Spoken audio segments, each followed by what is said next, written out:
and welcome to 1st and 2nd Corinthians. We're going to take a little bit longer with these two letters just because I've spent a long time studying them and it's really hard for me to talk in a short amount of space on these two letters. So bear with me a little bit, but I think it's worth it because these are really, really valuable texts for the modern church, and I think particularly Pentecostal churches. I mean, we are, who we are as charismatics is largely grounded in passages that we find in 1 Corinthians.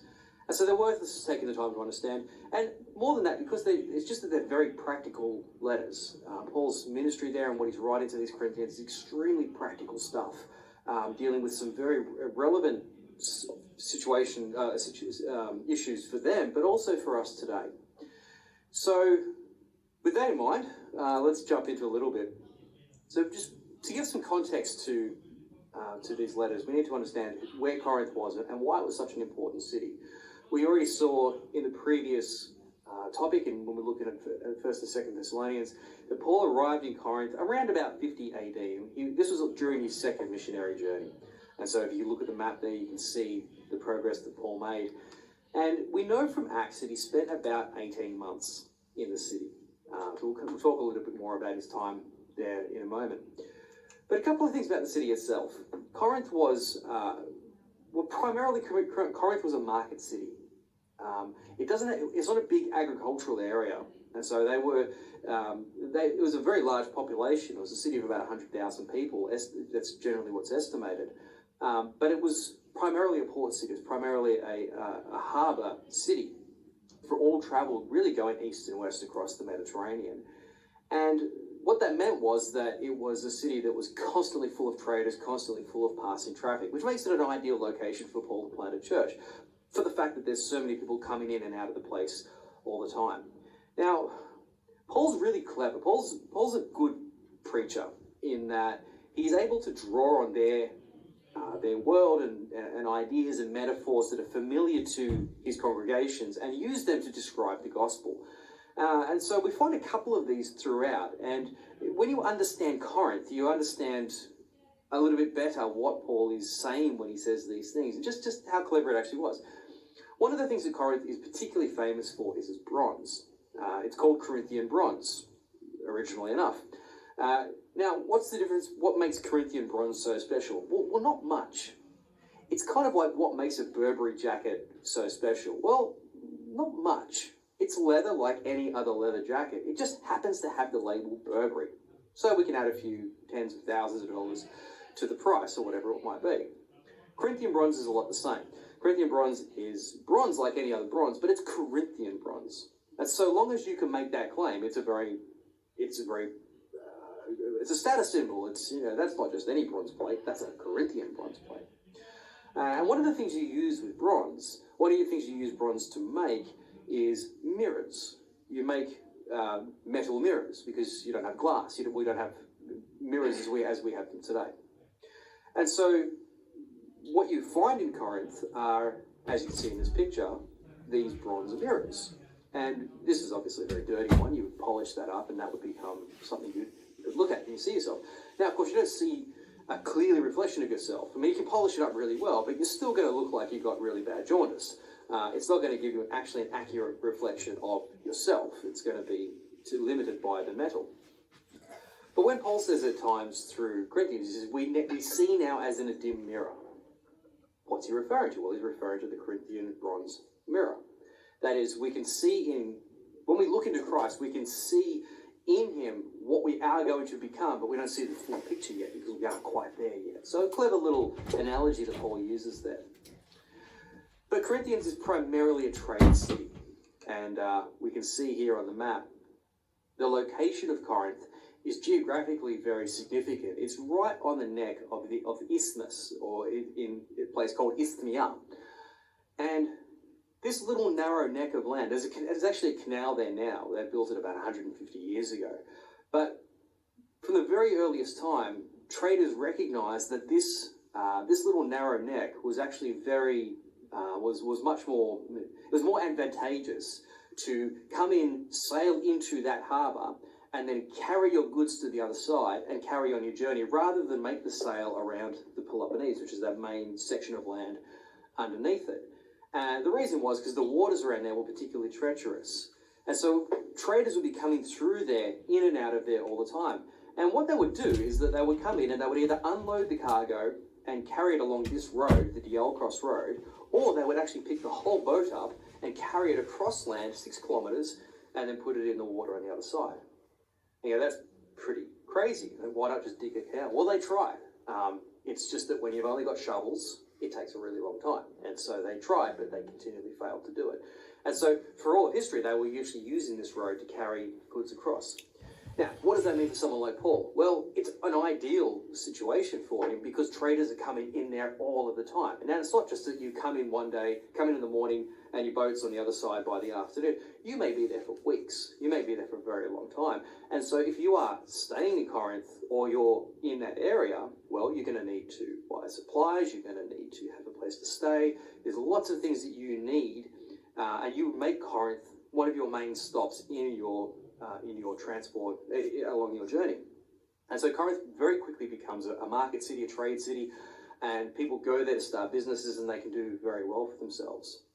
And of course you need a huge amount of staff and workers to man the docks and to do the work that's involved in the everyday running of this particular area. So it's a city that isn't just a very wealthy market city, but it's one that's growing as well. People are coming to Corinth all the time in order to take advantage of the great opportunities, the business opportunities that you find in Corinth.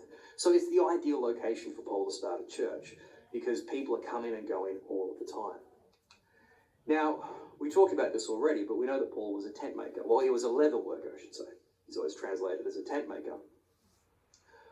Why is that advantageous in Corinth? Well, the other thing that the Corinthians do is they host what was known as the Isthmian Games. So if you look at on this map here, you'll see Corinth and Isthmia.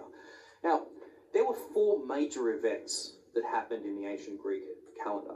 4 major sporting events. The first one, of course, was the Olympics, which is one of the main games.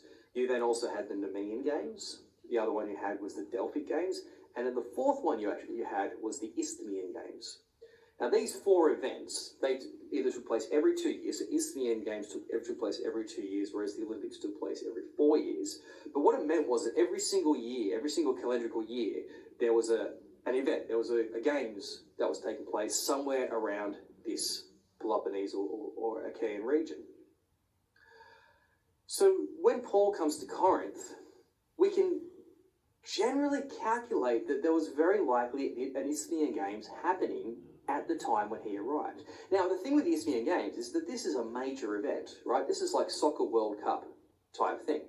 So people are going to come from all over the world to see this, right? This is something you're going to make the effort to come and visit. Now, half the world is going to come to Corinth. Well, maybe not that many, but a lot of people are going to come to Corinth to watch these games. Well, for a start, they need a place to stay. So if you make tents, you're going to make some good business there.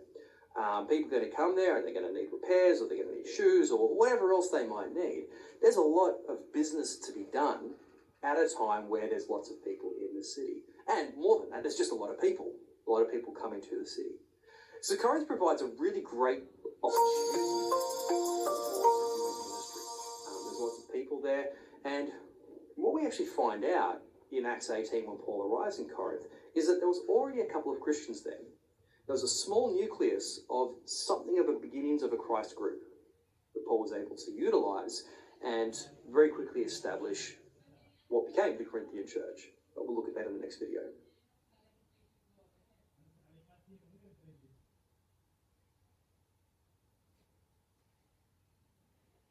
So Paul arrives in Corinth early 50 AD. Now, we already saw this when we looked at 1st and 2nd Thessalonians, because it was from here that Paul actually wrote those 2 letters. So we've seen that story already.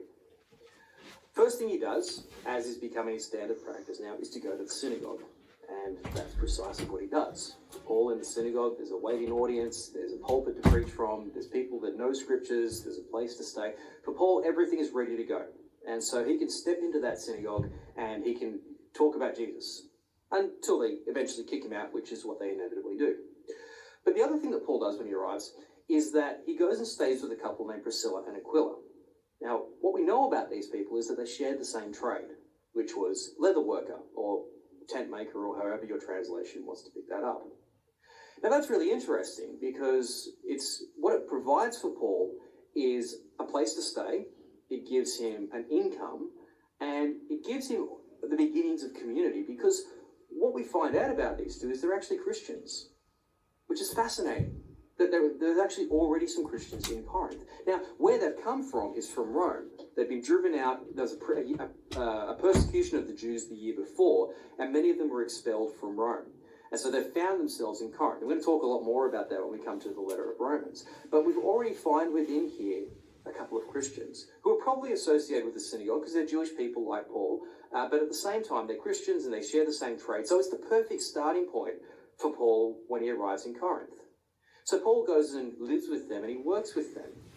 Now, we're going to go on a little tangent here because at this point, we have this idea that says that if you're a pastor, you should go and make tents or do some sort of trade and pay for yourself and then do ministry on top of that, because that's what Paul did. And so we see this as some sort of example of what it should look like for all ministers for all time, because if Paul did it, if it's good enough for Paul, then it's good enough for us. There's actually a really good reason why Paul made tents. What was expected of a teacher when you go into a city was that you would find somebody to stay with and somebody to support you. So when Jesus sends out the disciples, he sends them out 2 by 2 and he says, go and find a place that's worthy to stay in, receive anything they give to you, pass on your blessing when you leave, and move on to the next city. That's the practice that Jesus set up. And he actually says at that point, for a worker is worthy of his wage. And so for Paul, that's actually his standard practice. What we see later on when Paul gets to the Philippian church is that that's exactly what they do for him. But when Paul gets to Corinth, he doesn't do that. He actually bypasses that whole process. And there's a really good reason why. If you remember back into session 1, where we talked about this relationship of a patron and a client. The patron was the wealthy person, the client was the one who was dependent on the patron. And the way that the client gave back or repaid the patron was to give honour to the patron. They would basically be there at the bidding of the patron. Now, we know that when Paul got to Corinth, through evidence of his letters later on, that somebody had actually offered him patronage. Somebody had said to Paul, we will support you, we'll give you a place to stay, we'll look after you, come and stay with us, and then you carry on and do your ministry. And Paul said, no, thank you. The reason why he would have done that is because to do that, well, what they expected was that we will give you this, but we expect something in return. You can come and stay with us, but we'll own you. Paul says later on, I'm free to all people. I make myself a slave to all so that I can be free to preach to all. I will not be a slave to one particular person. And so Paul actually rejects that patronage. Now, that's one thing in itself, but to refuse somebody's offer of generosity is also a great insult that actually creates enmity. And so there's a bit of a tension already started to form. Not only does he refuse their help, he actually goes and makes tents instead. Rather than go and carry on like a teacher should, he goes and makes tents and does the ministry on the side. Not because he necessarily wants to, but he realizes that that's the only way to be able to have a foot in Corinth where it's not owned. It also then says in Acts chapter 18, when we read the story, is that Timothy and Silas came back from Thessalonica and Paul gave himself to full-time ministry. What happened? What changed? Well, the assumption is, well, it's true, in fact, because he says later on that when they came back from Macedonia, that actually brought some support for Paul. And we know from the Philippians that they were one of his primary supporters. So they've come back from Thessalonica, from Philippi, from the Macedonian churches, and they've brought support for Paul, which enabled him to not have to make tents anymore. He could go and do full-time ministry. Because these people that were giving him support had no strings attached to it. So already early on in Corinth, we have the seedbed of some tensions. He hasn't just rejected their help, he's actually then gone and offended them even more by being a lowly tradesman. Nevertheless, he carries on and does his ministry, preaches in the synagogue, and then, as always, he gets kicked out, because that's just the way it goes for Paul. He gets kicked out, and what's so funny about this story is that he literally goes to the house next door. Right? I mean, if you're a pastor, and you go off and start another church, it's just good form to not go to the building next door and go and start your own church over there. But not only does Paul do that, not only does he go to the house next door, he actually takes the head of the synagogue with him. So imagine this, you're at a church, you're a pastor in a church, or you're a leader in a church, you go to the house next door, you take the pastor, and you start something brand new over there. That's kind of what Paul does. So, yeah, he sort of crossed some ethical lines, at least in a modern church standard. Nevertheless, this is what Paul does. So he goes there and he starts a house meeting, one of the first house meeting that we find in Corinth. Out of this grows several more house meetings. So that over 18 months, eventually, there's at least a few groups that are starting to meet together, which is really exciting. Except, of course, what happens when different people meet in different groups and everyone starts to form their own little cliques and identities, and this is why we have in 1 Corinthians. One more thing happens is that Paul gets dragged before the courts because the Jews, again, have naturally, he's an apostate, they don't like what he does, what he has to say, and so they bring him up on trial. They bring him up before Gallio, who's the governor of the region. Now, this is a really big deal because what they're trying to charge him with is that he's teaching people to worship God contrary to the law. Not the Jewish law, but the Roman law.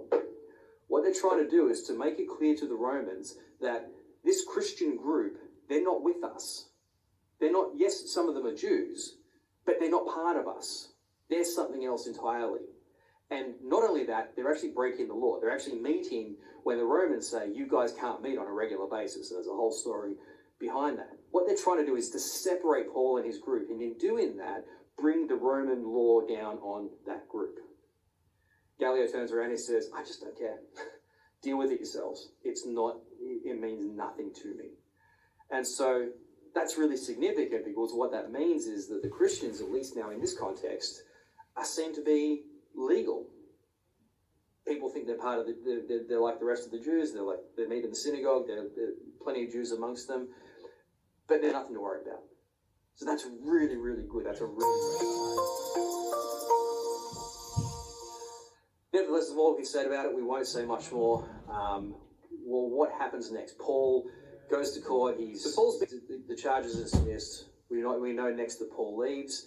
But what happens next really changes the whole dynamic of the relationship with the Corinthians, and we'll talk about that in the next video. Been in Corinth for 18 months, and it's got to a point where the Jewish community is rapidly turning against him, to the extent that they're dragging him before the courts. They're trying to get him to be, at the very least, exiled from the city. At best, hopefully, he just gets killed, right? But they're done with Paul. They just want to be separated from him, and for him to no longer be corrupting their community with all this Jesus talk. Well, anyway, Paul gets the hint. It's been 18 months. It's certainly been the longest he's ever stayed in one place. A lot of good work has been done. House churches have been started. It's time to move on. I mean, Paul's a missionary, right? Paul's one of these evangelists that, they're great for a couple of months. They go into a place and they can do wonderful things, and then they hang around and they just start to get on everybody's nerves. Right? They just, you put him in a pastoring position and, oh my goodness, man, they just start to drive you crazy. I think Paul's kind of like that. Right? He needs to be on the move, leave behind teachers and pastors that can do that sort of work. That's not Paul. So anyway, he gets the hint. He moves on. And as we see on our map, the journey continues on. He goes from Corinth over to Ephesus. And now we know from the end of Acts 18 that Paul goes with Priscilla and Aquila. Because remember, they're not residents of Corinth, right? Corinth isn't their home. Rome is. And so they're quite agile, they're quite mobile in their ability to get around. In fact, it would be a indication of their wealth, in that they can just up and leave and move and start businesses wherever they go. And more than that, there's obviously how a relationship has developed. Priscilla, Aquila, and Paul have kind of become a bit of a team now. Timothy is part of that, Silas is part of that. Paul's entourage is starting to build up a little bit. And so they pack up and they move the show over to Ephesus. Now, Paul doesn't stay there for very long. He's only there for maybe a few weeks, maybe a few months, because it's been a good couple of years now.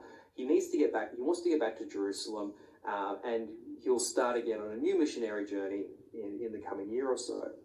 So Paul goes back to Ephesus with the team, and then after a short while, he goes back to Jerusalem. But then something happens in the meantime. There's always an in the meantime. Paul left. And we read in the end of chapter 18 of Acts, the young man by the name of Apollos arrives in Ephesus. Now, Apollos comes from a place called Alexandria. If you remember before, I said there was three educational capitals of the world: Athens, Alexandria, and Tarsus. Alexandria is particularly famous for its training in oratory. Oratory was the main study for young men who wanted to go into politics. And so he's trained not just in oratory, but in the best oratory. It's like you're not just trained in law, you're trained in law at Harvard, right? It just adds that extra status to your training. So Apollos has come from Alexandria. He's a newly converted Christian, probably a young guy, maybe just finished his studies. He now moves up to Corinth, for whatever reason we don't know, to Ephesus, and he finds himself in the company of Priscilla and Aquila. And now, they still have a strong connection with the Corinthian church. I mean, they were co-founders of that church, so they know what's going on over there, and they say, you'll really do well over in Corinth. You know, they love that oratory. Here's the thing we need to remember. The Isthmian Games that happen every 2 years in Corinth, one of the primary events, apart from the running, racing, and the boxing and all of that, one of the primary events that happens at the Isthmian Games is oratory. It's an Olympic sport in the ancient world. So Corinth is a place where every 2 years the best orators come to perform, to compete as orators. So the Corinthians are used to the best. So a guy like Apollos is going to fit right in. He's the sort of guy that he'll be the sort of preacher that they would really, really enjoy. More than that, he's very wise, he's well trained, he knows the scriptures, he's got it all going on. So they say, look, you should go over to Corinth and do some work over there. They need some good teachers, and you've got our blessing, you've got our endorsement, away you go. Which is exactly what he does. And what we find out, in fact, is that he's so successful, he's actually refuting the Jews, he's refuting the heads of the synagogues in arguing. He's just that good, right? He can just make everyone look stupid at an argument. He's just fantastic at what he does. So two things are going to happen here. Number one, the Corinthians who are already there are going to go, this guy's amazing. He is just, wow. I mean, Paul was pretty boring, but we didn't realize how boring he was as a preacher now until we've seen this guy Apollos. I mean, he is everything we've been wanting. Secondly, the ministry is still continuing in Corinth. People are still being saved. People are still joining the community. Now they're joining through Apollos. And so you're going to have people coming in now, groups that are starting up, who started up under the ministry of Apollos. Now they may have seen Paul while he was in Corinth, but they didn't know anything about him. Now they're coming along and they're saying, hey, Apollos is our guy. This Paul guy, don't even know who he is. And what we find in 1 Corinthians, if you haven't already gone there, is you start to get different groups forming. I follow Paul. I follow Apollos. And so Apollos has a big impact on the church. He's obviously doing some great things. And what we know in the meantime is that Paul, he'd be back in Jerusalem, but eventually he starts off, well, actually, in fact, the next year, he begins his third missionary journey. So we've got the map up here. We'll finish it off with this last point. He starts off in Antioch, which is kind of his sort of base of operations, at least for that first stage of his ministry. And what he does, the first thing he does is he works his way back through Galatia. So his first missionary journey, which we're kind of going a bit back and forward, but his first missionary journey was back around that Galatian region. He goes back through there to the churches that he previously planted, heads over to Ephesus, and this is where his ministry stops, at least for a couple of years. What we find out is that Paul's whole mode of operations has changed now. Rather than moving around to all these different places, he will go and set up operations in one place, in a major city, and send church planters out instead to do the work. We'll talk a lot more about this in future classes. But for the moment, what we need to recognize is that during this third missionary journey, the majority of the time is spent now in Ephesus. There he's going to find Priscilla and Aquila. Apollos would have come back by that stage. There would have been a good network of people with whom he could collaborate with and with whom he could work with. But then he gets a report from the church in Corinth, and things aren't going very well.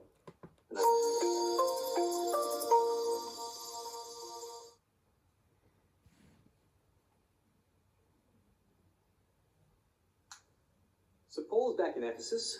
He's been there, well, he will be there for a couple of years. This is about 53 AD. So this is the beginning now of Paul's third missionary journey. And we know that he's there in Ephesus for at least 2 years. And we also know that during this period, churches were planted through the region of Asia Minor. And we meet these churches in the book of Revelation. We also see later on when we come to some of Paul's letters to Colossians and to the Ephesians, these are churches that he had originally planted. Now, the way that he goes about this is different now. Rather than him going and planting all the churches, as he had been doing through Greece, what he does now, what seems to be more efficient for him now, is to actually send church planters out to do the work for him. And so we meet some of these people. We meet one of them particularly in the letter to the Colossians. So Paul's strategy's changed, which means that he's based in Ephesus more full-time. And then what he seems to do is, set up a school. He seems to have set up an operation by which he can train ministers. So you can see there's a really evolution now in the way that his ministry is developed. But around about that year, middle of that year, mid-53, he receives some questions about sexual immorality. And he writes a response to them, which he actually refers to in 1 Corinthians 5:9. He says, "In my previous letter, I wrote this." I go, "What letter are you talking about?" Well, we don't have that letter anymore. So technically, that was 1 Corinthians.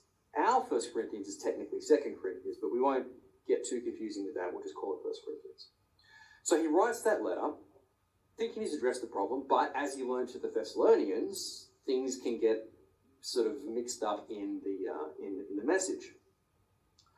Sometime early the next year, early 54, we estimate, he receives 2 very disturbing reports from things that are happening in Corinth. He receives, first of all, a verbal report. So there's some issues that have come to him through some messengers, so Stephanas and his household.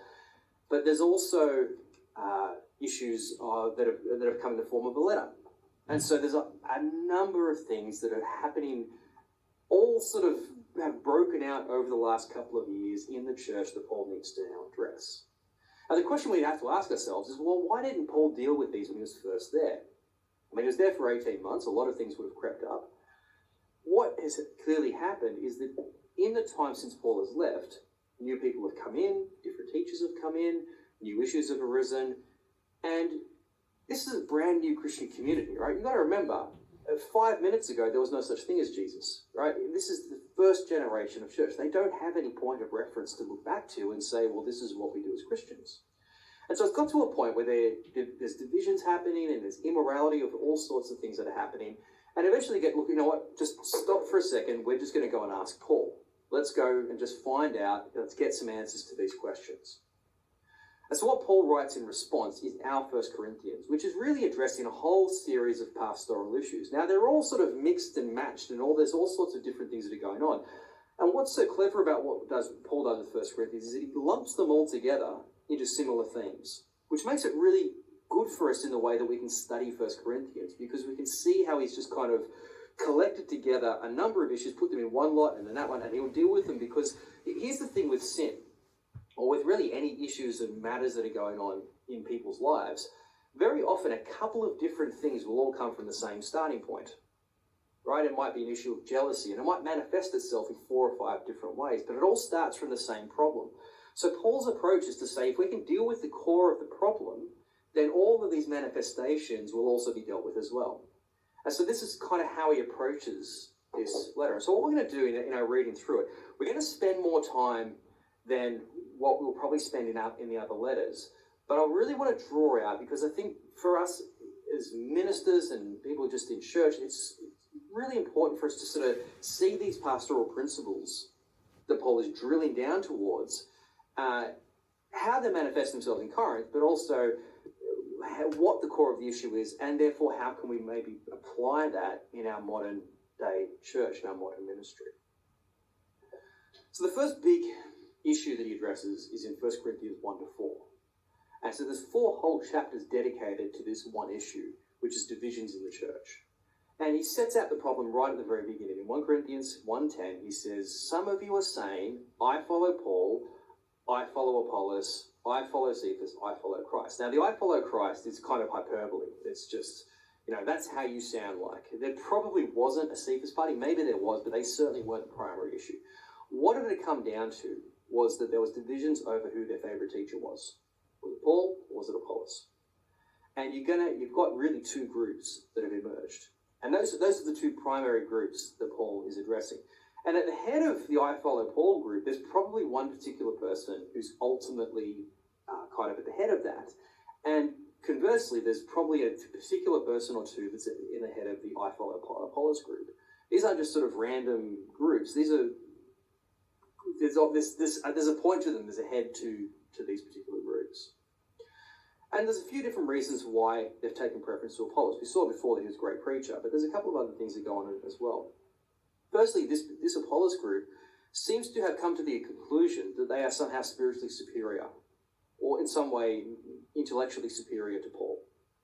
And they seem to make this clear, or Paul seems to address this in the first part of the letter. Now, the thing we have to recognize is that Paul's going to deal with a whole lot of pastoral issues through the rest of this letter.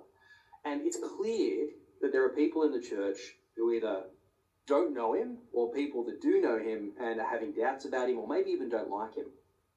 But that's still his church. He's still the pastor of that church. So he needs to address that. And so before he's going to get a hearing from these people who've got doubts about him, he needs to reestablish to all of them why it is they need to listen to him. So what this first 4 chapters is really doing is trying to address all of these doubts that are starting to emerge about Paul's ministry. And so first of all, they've got some people that are assuming they're spiritually superior. They've outgrown the pastor. And so they're saying, look, we need to get to a church that has a better pastor. We need to get in a pastor that's going to be more spiritually to our level. And Paul says, well, the fact that you're saying that says to me that you're idiots, that you're actually babies. You're not spiritually superior. In fact, you're quite the opposite. And really, you're showing all of the marks of a fool. And so the language that Paul uses right up front is really quite harsh. When Paul says the message of the cross is foolishness, that Greek word there is the word moron. And he says, that's kind of what you guys are acting like right now. The accusations are, you're an inferior preacher. We've seen Apollos, and he just blew our minds. He was just amazing. Paul says, all right, look, I'll grant you, he was a pretty good preacher. And I wasn't very good when I was there, and there's a really good reason for that. He said, because if I had have been that great preacher you wanted, you would have worshipped me and not Jesus. And so I made myself to look foolish. I made myself to be a weak preacher. They're also saying, Paul, well, you only ever gave us milk. All you ever did was talk about the cross. That's all you ever talked about. Just the cross, the cross, the cross, the cross. Paul's like, yeah, that's right. Because no matter how much I talked about it, you still didn't get it. You needed milk then, you still need milk now. The fact that you're even saying, I follow Paul, I follow Apollos, tells me that you still need milk. You haven't grown beyond the very basics of the faith. Because if you had heard the message of the cross, we wouldn't even be having this conversation. So yes, you still need milk, and you still need it from me. Paul then goes, okay, so this is what ministry looks like. We're servants. That's all we are. We're servants, nothing more, nothing less. We have a job to do, and that's what we do. And we work within that. We don't go beyond what we're called to do. We don't boast beyond anything that we're called to do. We're nothing more than servants. But Paul recognizes there's a deeper issue here. There are certain people in the church who are really causing problems, and left to themselves could just tear this church 50 ways from Sunday. So Paul finishes. If this hasn't been dealt with, I'll deal with it myself. So here's the question. Do you want me to come back with a gentle spirit, or do you want me to come back with a rod of discipline? What's it going to be? And that's the introduction to the sermon. It doesn't get much better from here. In fact, it gets a lot harsher from here. So you can see maybe why there's a 2 Corinthians. It's starting to become clearer to us. But we'll talk about that in the next video. So Paul spent 4 chapters trying to establish himself as a father, which is precisely what he sees himself to be and what he expects the Corinthians to see himself as. And so he attempts to do that. It doesn't seem to work. In fact, it seems to have made the situation worse. But he doesn't know that. He's only written a letter. He's sent it now with Timothy. And the best he can do is just to hope that the message gets through. But then from there, he moves into some specific pastoral issues that are happening in the Corinthian church. And the first 2 for him are particularly pressing because they highlight the extent of the divisions that are actually happening. Now, the first one is in chapter 5, where he deals with a guy who's in an incestuous relationship. He's actually in a relationship with his stepmother. And he goes, it's a bit weird, but it's not really incest, is it? I mean, it's not like she's, a blood relative. In every every single ancient culture, every single one, without exception, a stepmother was considered to be like your real mother, and to have a sexual relationship with that person it's not just incestuous, it's actually illegal. In fact, in Roman law, it's clearly stated that any such person needs to be exiled, right? It's a serious, serious sexual offense. And so you have this guy in Corinth who's doing this, and the church are proud of it to some extent, because maybe he's celebrating his freedom in Christ or something, and Paul's like, are you kidding me? Here's a guy who's doing something that's actually illegal, and you're proud of the guy. This is really a problem. Why has this not been dealt with? And so he gives this really harsh command, hand this person over to Satan. We go, oh, that seems a bit harsh. What about grace? No. Think about it like this. If somebody's in your church and they're actively, they're in a sexual relationship which is illegal, of an illegal nature, and they're actively doing it, and you don't just let them stay, you actually celebrate it. Do you think the police are going to come along and go, oh, you're just celebrating your freedom in Christ? Or do you think that everybody involved is all going to jail? Paul says, you have got to get this guy out of here. The fact that he is doing this, handing him over to Satan is just giving him back to who he's already serving. This guy is not a Christian. He is not a Christian. So you need to get him away from you, because that is toxic. That's radioactive stuff. Get him out of your church. But then another issue where people are going to court only over the most trivial matters. Now, here's the thing with the ancient world.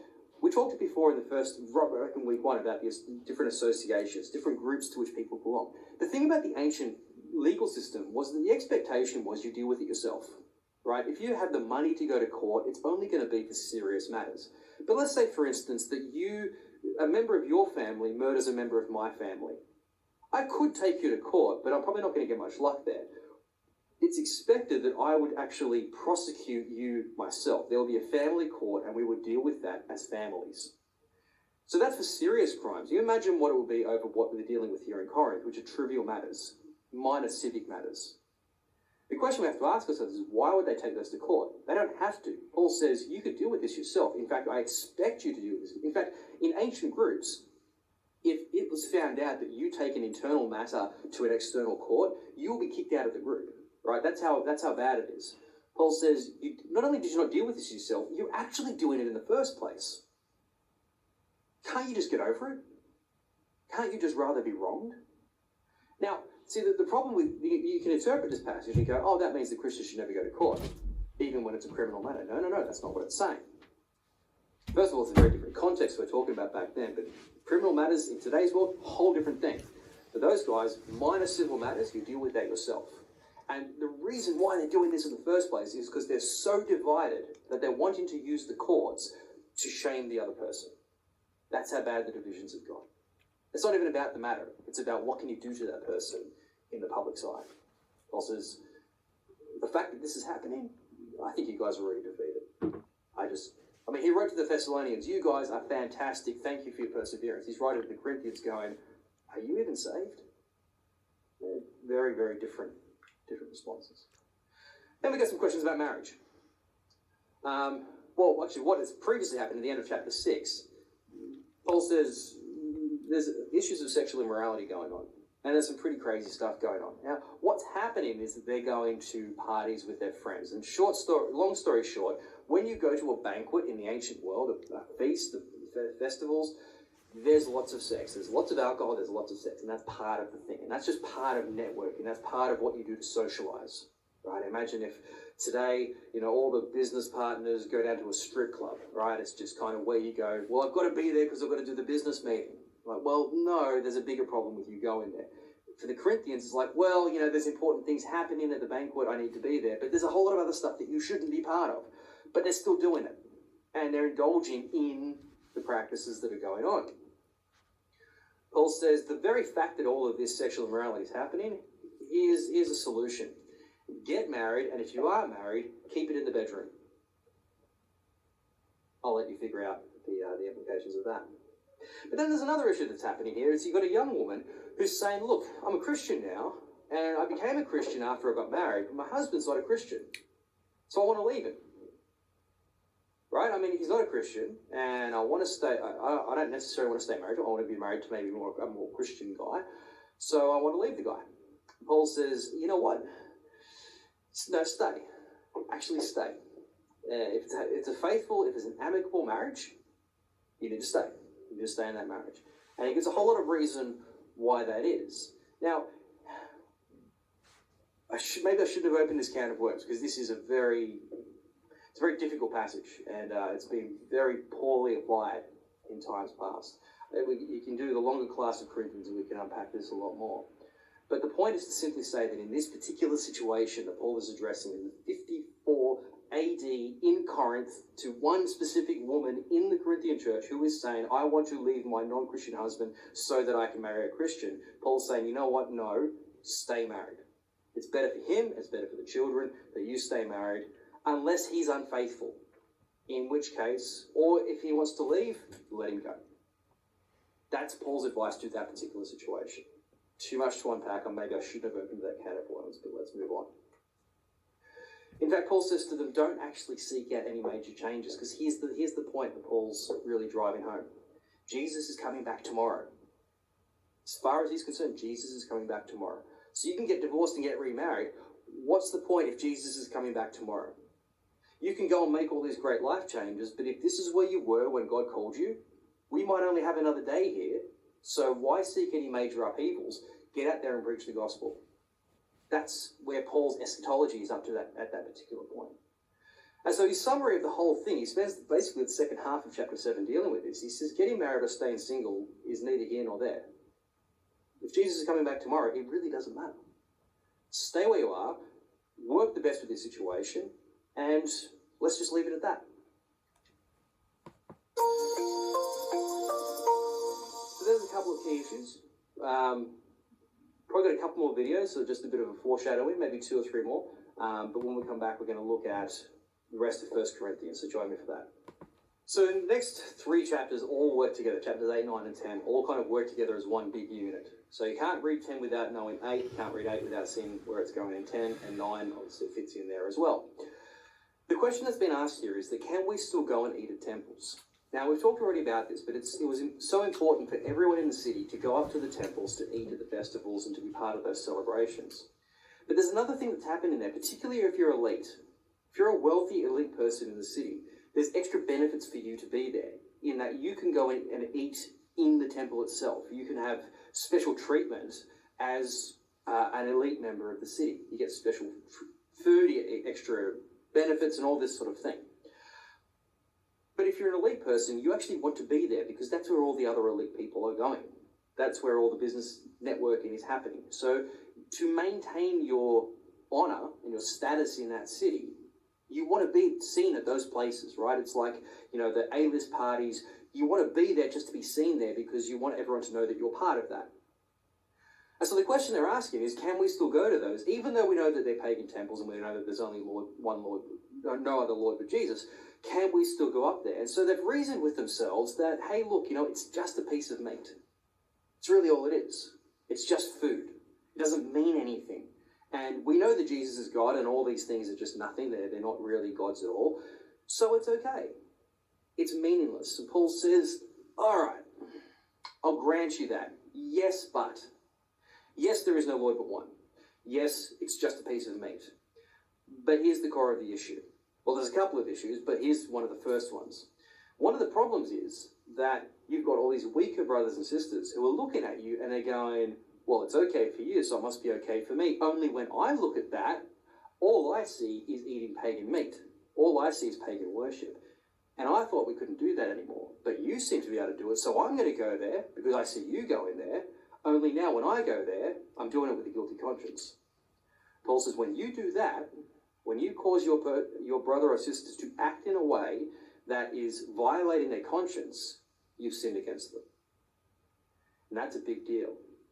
Now that's bad enough. But what Paul's actually doing here is that he's saying to these patrons, these elites in the Corinthian church, hey, I want you to take consideration for the low status people. Now this is just ridiculous. This is unheard of. This is just, you don't care about the plebs. Paul's saying, I want you to actually lay down your rights to eat at those temples in order to not offend your weaker brothers and sisters. Paul says, that's what I want you to do. Now, he knows he's going to get pushback on that. He knows that that is not going to fly with these Christians who already think they're better than Paul, much less better than the rest of these plebs in the church.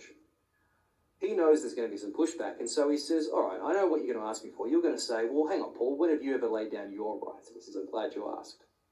And so chapter 9 is all about when Paul was back in Corinth, and he said, you remember that time when you said, hey, we want to give you support, we want to be your patrons, and I said, no thanks, it's okay. You thought you were doing me a favour. You thought you were being ultra generous as patrons and saying, hey, we're going to support you, Paul, look how nice we are. What you forget is that as students, as members or people that are listening to me as a teacher, you actually have an obligation to do that. Jesus commanded that the labourer is worthy of his wage. He also says that you do not muzzle an ox when it's treading out the grain. In other words, you don't, if you've got a teacher in place or if you've got a minister doing the work, you don't stop them from actually sharing in the fruits of whatever it is that they're harvesting. So Paul says, you thought you were doing me a favour by offering. Actually, I had the right to demand it. I could have demanded from you that support. And you needed to give it to me. You were obligated to give it to me. And he says, but I laid down that right. And I made tents instead. I worked in a shop instead. But that was my right to lay down. So now I'm asking you to do the same thing for these weaker brothers and sisters. And then he says, now that's one point. Here's the other point. Yes, it might just be a temple. Yes, it might just be a piece of meat. But think about what you're doing. You're going into the place where that worship is happening. You are participating with demons. You might do that for the first time and go, water off a duck's back. But how many times do you think you can really do that? Oh, yeah, Paul, we're just going down to the strip club to have the meeting with the other partners. But I'm not going to look. I'm just going to, I'm going to just sit outside or do something else. Paul says, really? Maybe the first time, but yeah, no. You can't put yourself in that position and not expect to eventually fall back into idolatry. It just doesn't happen. So no, here's the best solution. Just don't do it. Don't eat meat again if it's going to cause these problems. The next issue he deals with, he's moving away from his rights. Now, I think that's an important one to hold on to because Paul laid down his rights and he said to them, I've laid down my rights that you should have actually given to me. That's going to come back to bite him later on. Then he turns to chapter 11 through to 14, where he's looking at actually what's happening in the meetings in the service. Every Sunday they're meeting, they're having a meal, they're doing the things that he set up, but it's very quickly gone to hell. Two issues that he deals with, first of all, in chapters 11. You've got some women covering their heads, not covering their heads, and you've got other men who are covering their heads. And you go, what is this all about? It's a really strange section. Well, the first one is the women who are uncovering their heads. Now, in the ancient world, a woman's head covering was a sign of modesty. And in a lot of cases, it was actually a sign of being married. It was a symbol of marriage. Now, in private, a woman doesn't wear a head covering, but when she goes out in public, she puts a head covering on. Because as a symbol of modesty, it covers over her beauty. Because her beauty is really only for her husband. Doesn't sound really like much, but imagine today, it's like a woman going down the street in a bikini. That's going to draw some attention. A woman walking down the street with her head uncovered, that's going to draw some attention, some unwanted attention. Right, so it's a very different sexual standard or moral standard that we're dealing with 2,000 years ago. So here these women come into the church and they're taking off their head coverings. And the assumption is, at least in their minds, that this is just a private gathering. We're just amongst friends and family. Paul says, no, not quite. It's actually a public meeting. And so, for the sake of the public meeting, it would be better when you pray and prophesy. When you're praying and prophesying, which is what he's expecting these women to do. When you're standing up and speaking authoritatively, that you do it in a modest way. Don't do it in a way that draws unnecessary attention. Because what that's actually doing is it's actually shaming the head. It's shaming your husband. It's actually, now remember, in the patriarchal society, the husband was that was the head. That was the preeminent one in the family. That's just the way it was. Paul says you're shaming your spouse when you do that. So it would just be better if you don't do it. Conversely, the men, are covering their heads. And you go, what's that all about? Why? They're covering their heads when they pray and prophesy. And you go, what's this all about? Well, in ancient religion, the priests would cover their heads when they come to bring the worship. There was a way of kind of acting like blinkers, right? You stay focused on the offering and you go do the offering, and there's a head covering that sort of keeps you focused on that one object. Now the thing is that only the priests brought the offering, but only the wealthy people could be the priests. Wealthy elite people got those positions as priests. It was just one of the things you can do as a wealthy benefactor. So by men coming to church and covering their heads when they're praying and prophesying, it's the elite men coming along and saying, we're elite, so we cover our heads because we have the privilege of being able to do that. Paul says, in doing that, you're shaming your head, which is Christ. Because when you're saying, I'm elite and I'm better than you, you're actually dividing up the whole body. You're completely contradicting everything Jesus is trying to do. And so in doing that, you're just ruining the whole thing. So it's actually better to not cover your head, because in doing so, you're shaming your head. So that's a really obscure passage. Again, it's one that causes a lot of confusion. You probably never preach about it, but there is a pretty basic explanation to that. But Paul says at the end of it, look, you know what? You guys are the only ones that have a problem with this. The only people that have this issue are you Corinthians, and nobody else. The next issue, however, is a real problem. And so this is what he's going to address. We're going to address in the next video.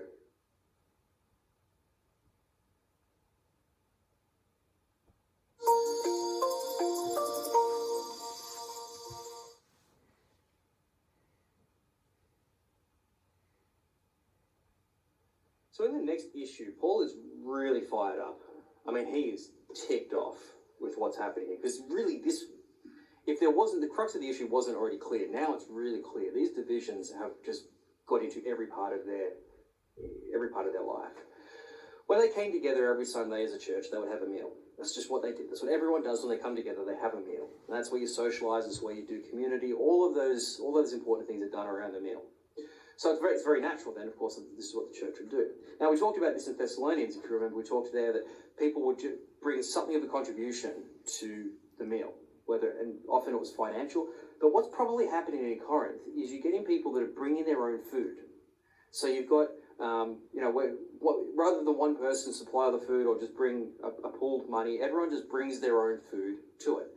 And what's naturally going to happen there is that you're going to get the really wealthy people who can afford lots of food and lots of wine, and you're going to get everybody else who can't really afford much at all.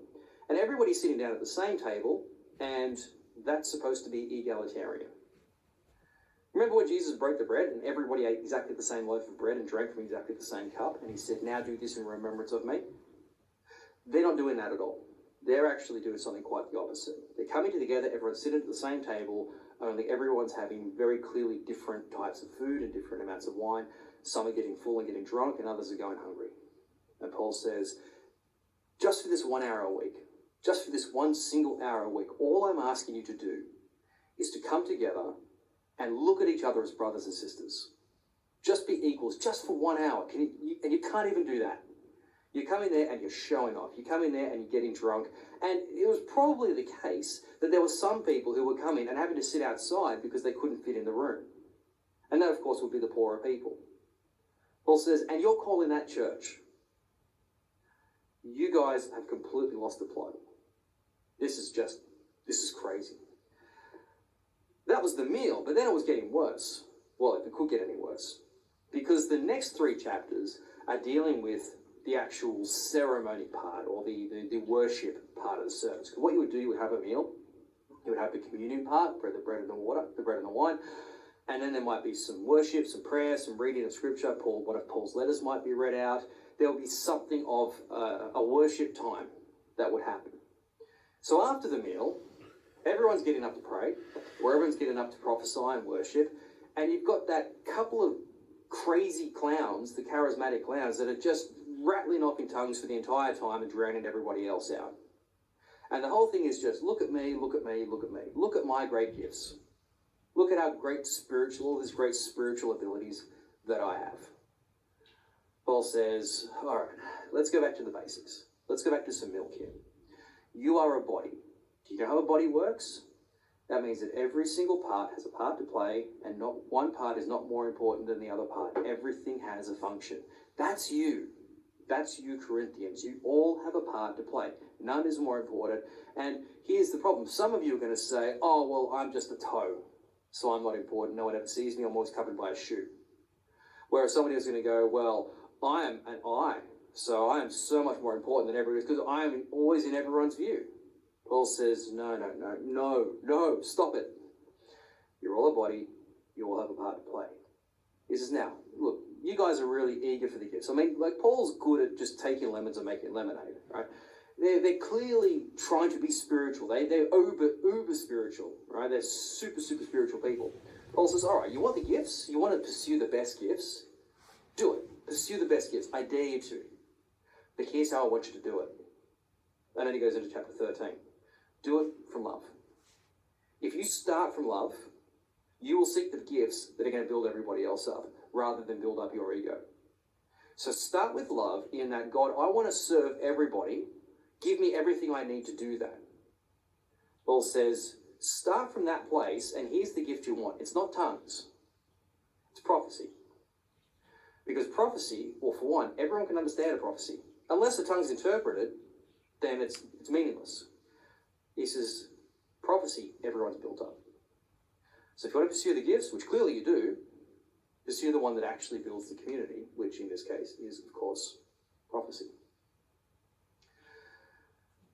And then just as if it wasn't like, this church is just completely losing the plot, he's going, how can some of you say there's no resurrection?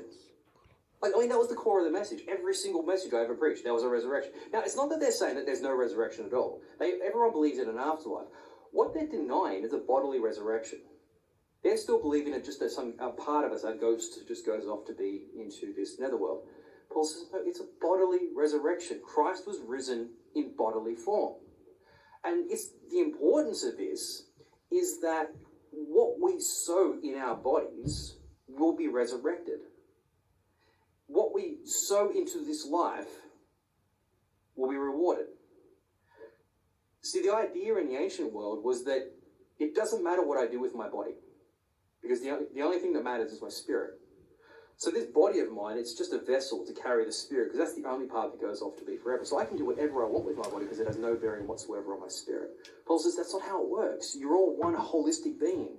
Spirit, soul, the whole bit is all one thing. Everything works together. So what you do with your body does directly impact your soul and your spirit, all of those parts, however many parts there are.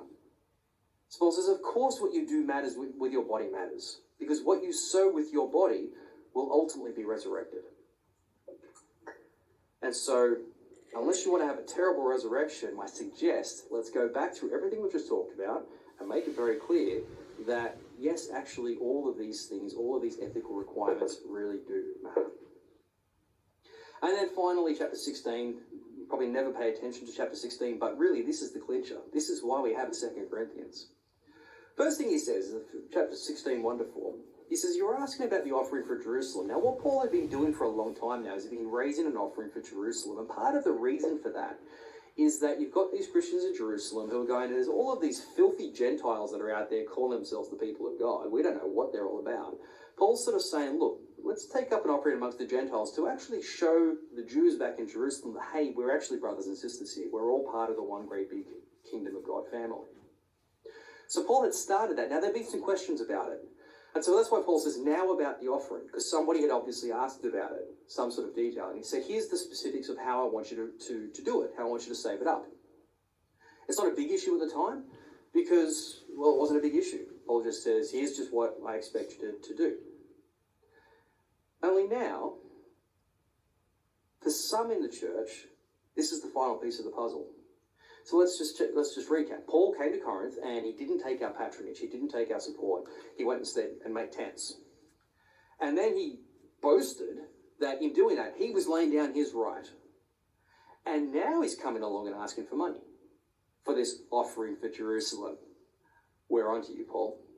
We know what this is actually all about. This isn't an offering for Jerusalem. Or even if it is, you're going to pocket some of this for yourself. And be all high and mighty. Oh, I don't need to take patronage. I can look after myself.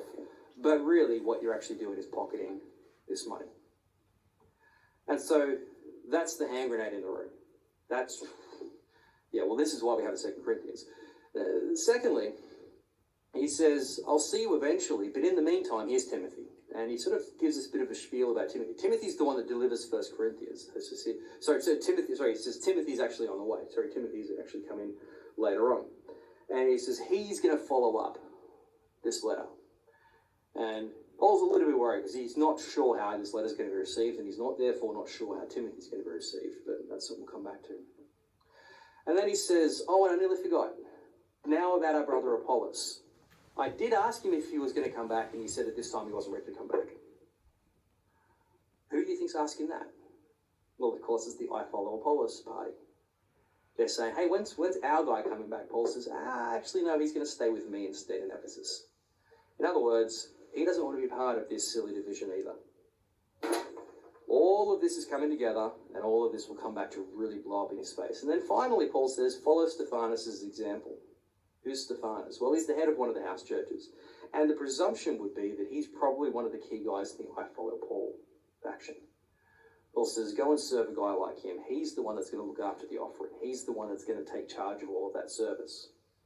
And so now it's sort of like, well, all right, whatever was divisions before, well, at the end of this meeting, it's just an out-and-out war. And that's exactly what we find when we pick up the next letter.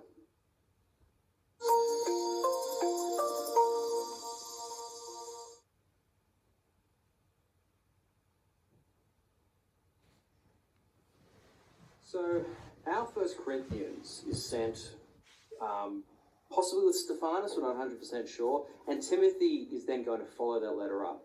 And Paul says at the time that his plan is to continue on his journey, so he's still in Ephesus. If you're looking at the map, he's still in Ephesus.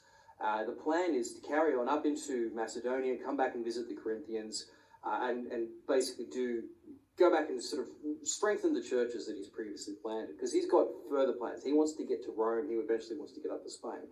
And so he's wrapping things up around Greece and Macedonia. So the plan at this stage, as far as he's concerned, is he'll send a letter off. Hopefully he's addressed the issues, and he knows he's going to eventually visit them. So if there's anything still needs to be dealt with, he'll catch up with them probably the next year. Well, things don't work out quite the way he planned. Timothy followed up the letter, which was ultimately rejected. In fact, whatever were divisions there are now just full-on splits.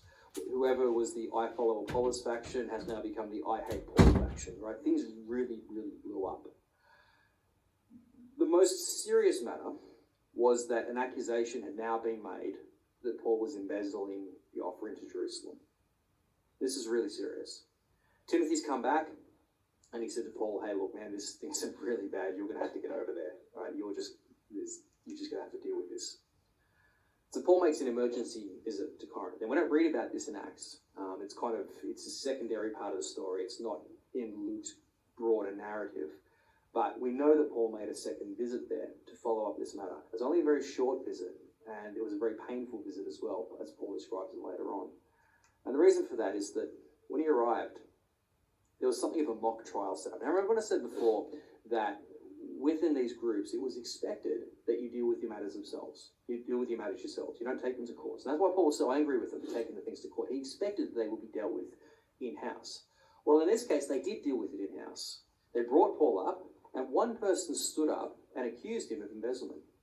And so Paul actually responds, and we read about this later on in 2 Corinthians, where he says, let every matter be established by at least 2 or 3 witnesses. And what he's quoting there is Deuteronomy, where it says that's the precedent. You need to have at least 2 or 3 witnesses for any accusation to be made. That wasn't what happened. There was one person that's made an accusation, probably the head of the I Follow Apollos faction, who's now become the I Hate Paul faction, who's made this allegation against him. So Paul is completely caught off guard. He's just shell-shocked. What is going on here? And what made it worse was that nobody else in the church came to his aid. Everyone just sat back passively, and it just came down to this one-on-one scenario. Now, you imagine you're a pastor of a church, you've planted this church, you've been pastoring for years, these people are your children, you put your love and time and everything into them, and then they do this. One person does this, and nobody else supports you. I mean, what do you do? How do you respond to that? So here's Paul, completely caught off guard. And he might have bumbled out some sort of response, some sort of defense of that he's not an embezzler, that this is a legitimate offering, the reasons why he didn't take their support the first time he was there. He might have made some sort of defense, but it wasn't a very good one because he left on very unhappy terms. And he talks about this later on in 2 Corinthians, that he was shattered. He was genuinely shattered when he left. And so he goes back to Ephesus, where all this began. But before he leaves, he says to them, I'm going to come back and I'm going to deal with this. We've got a few things to do, but we're going to deal with this matter, and I'm going to come back and we're going to deal with it properly. But then he gets back to Ephesus, and here's the thing I love about Paul, is that he's a human being. Paul, in that moment, in the heat of the moment, had said to them, I will return. But then when he got back to Ephesus, and a few weeks, maybe a month had passed by, he'd gone back back to where Priscilla and Aquila are, some of his friends, maybe Apollos, other people are there with him. And in reflection, with cooler heads, prayerfully, he's come to realize that if he does go back, it's probably not going to change anything. In fact, it might make the situation worse. And so he resorts to a letter. That's his next best form of communication, is to go to do with a via letter. And so he writes this letter, which he refers to later in 2 Corinthians as the letter of tears. Now, we don't have this letter anymore. Some suggest that we do in parts of 2 Corinthians. It's probably unlikely that we don't have it. At any rate, it's not clear. And so he writes this letter of tears to give a proper defense. What he probably should have said. Now, look, I am not an advocate at all for doing ministry via email or via text or via any sort of written form, because it's a terrible way to communicate, particularly when there's a tense situation. Right? It's just terrible. But there are times where it's actually, you might just need to write things down to actually get your thoughts down on paper without all the emotion, without all of the anger and all of those things that go along with it. And this is what Paul seems to have done. He takes some time to sort of sit down and write through what actually would be a proper defense. And so he sends that with Titus to go and at least make a start in dealing with the situation, at least to make a proper defense of what's happened. And he says, meanwhile, I went up to Macedonia. And so he continued on the journey. So in the context of that map again, he sends Titus over to Corinth. Meanwhile, he continues on the journey that he'd originally set out to do. Well, a few months goes by, and he hasn't heard anything. And he's actually starting to get worried. He actually says this later on, that he's starting to get worried. And you can understand why, because you can't just call Titus up and say, hey, Titus, how are things going over there? I haven't heard from you for a couple of hours. It's going to be a couple of months if it even works. And Paul's on the road, Paul's on the move. It's not like there's a GPS on him. You know, you've got to sort of go to a city, wait there a couple of weeks, and hopefully Paul turns up, or if Paul turns up and hopefully Titus turns up. You kind of got to hope that you're going to find yourself in the same place at the same time over the span of a couple of months. So a few months goes by and he hasn't heard anything. He gets really worried. So he ends up in Macedonia. And we're going to see later on why, but the Macedonians, the Philippians in particular, are really his best friends. And so he finds himself back there amongst friends, and eventually he meets Titus. Now this has taken quite a few months, probably around early 55 AD, thereabouts. Titus finds Paul in Macedonia. And as always, it's a mixed report. Some good news and some bad news. They've dealt with the offender, and they've actually excommunicated him. They've gone so far as to actually remove this guy for what he's done. And rightly so. What this guy's done is, there's no group in the ancient world that would tolerate this sort of behavior, much less the Christians. And so they've dealt with him appropriately. They're very repentant of what's happened, and as they should be. And so a lot of Paul's response is to say, I'm so glad to hear that you were sorry, and hey, I'm here to say, it's okay, we're cool. They're ready to start the offering again. Great news, fantastic, because I was getting a bit worried there, because last time we talked, you accused me of stealing it, now you're ready to give to it. So obviously some inroads have been made there. But there's some bad news, there's always some bad news. And the bad news is this: there's some new apostles in town. Apparently when Paul has said, hey, Apollos isn't coming back, these guys have gone, well, to heck with Paul, to heck with Apollos, to heck with all of yous, we're going to go get our own apostles. Now, whether they invited them or whether these guys just happened to show up at the same time, it's hard to say. But what seems to have happened is they've got some new apostles to replace the embezzler, Paul. These guys are so good, right? These guys are so amazing that they actually call themselves super apostles, right? They've actually I mean, they're just so good that they actually call themselves super apostles. These guys are just amazing, just amazing.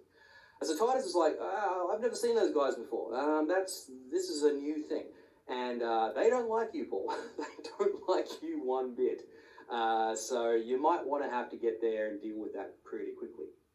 And so what Paul does respond very quickly. He's got every intention of getting there in good time, but in the meantime, he needs to start to address this matter. First of all, he needs to make sure that the reconciliation that's happened with the ones that are on his side is solidified, but the other thing he has to do is to actually make some inroads to deal with these. They'll just tear everything apart all over again. So Paul writes our 2 Corinthians, and it's still a desperate situation, right? He could still lose this church. And so we see this tension coming through in 2 Corinthians, really one of the most personal letter that Paul's ever written. But we'll look at that in the next video. See you then. So Paul writes our 2 Corinthians, and he puts his heart in his sleeve. This is the most personal, the most emotional letter that, not just that Paul wrote, but really probably most ancient people would have ever written. It's really unique in the context of the ancient world. You don't get this real in public life. This is just unheard of. And so it really lets us into the heart of Paul and to the humanity of Paul. And I think it's as far as I'm concerned, one of the most profound, one of the most important letters that Paul wrote, because it reminds us of our own humanity, that it's okay to have a bad day, that it's okay to be broken, that it's okay to need healing, that it's okay to need friends. For Paul, he's just laying it all out, because this is his last attempt to deal with what could be the end of his church. And so the first couple of chapters is to give an explanation of recent events, because if you remember, he'd said, hey, I'm going to come back, and then the next thing they know, they get this letter with Titus. And it's a pretty nasty letter. It's a pretty tough letter that Paul writes to them. And so they're a bit confused. They're like, hang on a second, if you're an apostle, why aren't you being led by the Spirit? Why do you keep changing your mind? Why do you say this and you do that? Paul says, look, here's the reason why. When I got back to Ephesus, things just went to hell. I was in a state of depression. And scholars have suggested he probably was in a state of depression after what had happened. He was in a really bad place. And he said, I know I was going to return, but I realized that in the state that I was in, it wouldn't have helped. It just would not have helped.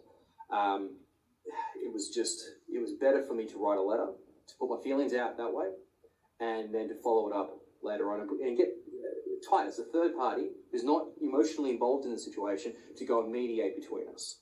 That seemed to me the best solution in this particular situation. He says, but I was so happy to hear that it worked.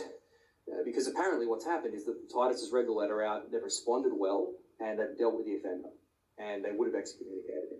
Paul says, look, fantastic. You've done well, you've proven yourself, you've shown where your loyalties lie, you've done what needed to be done. Now go and restore him. Yes, he's made a mistake, but you need to bring him back into the fold. He's sorry, he's broken, you need to now bring him back. Restoration is such an important thing in the Christian message. And then he says, so, I went to Macedonia to wait for Titus. And I was getting really worried. Now, the thing with Paul is that Paul's a Pentecostal preacher. I'm sure he was. Because he goes on the craziest digressions. Right? He's talked along this way, and then that triggers a thought, and he goes, and then, wait, no, back here. And then he does this, right? From 2:14 to 7:4, it's this whole digression in Paul's thought. So the talk of going to Macedonia has jogged his, okay, now that there's another issue you've asked there that I'm untrustworthy, that I seem to change my plans all the time. And it also reminded him of something else that's happened. Somebody along the way, when Titus has come back and reported to Paul the good news, somebody has actually said, hey, Paul, you never had a letter of recommendation. These super apostles have got all these great letters of recommendation. You never had one. Why was that? Paul's like, you serious? I need letters of recommendation? From who? To who? What for? What is a letter going to achieve that you haven't? You are the letter. Your very salvation testifies to my ministry. The fact that Corinthians can become Christians is a pretty good indication that my preaching is Spirit-filled. Why would I need any more endorsement than that? You are my letter. In fact, everywhere I go, I brag about you. I go to the Philippians, hey, these Corinthians are awesome. Kind of, talking out of the side of his face a little bit, but anyway. Paul says, here's the thing, we're just fragile vessels. That's all we are. We're servants before God. I made this clear before in the previous letter. I'll make it clear again. We're nothing more than just broken vessels for God's purposes. Fragile vessels. And that's it. That's the endorsement of our ministry, is that we are broken, we are weak, but in that we're strong, because God still uses us anyway. He says our ministry is about reconciliation. That's what our ministry is all about. It's reconciliation between God and people, and it's also reconciliation between people and people. And so Paul says there, with that in mind, if there's any still doubting about us, you need to be reconciled to us. Be reconciled. Some of you might still be sitting on the fence. I'm telling you, you need to be reconciled. You can trust us. It's okay. And it's still any sin. He says you need to be reconciled with God. This is kind of like the last old call, just in case any of you still are doubting, or just in case there's still any vestiges of behavior. Because the last time we spoke, there was a guy who was in an incestuous relationship.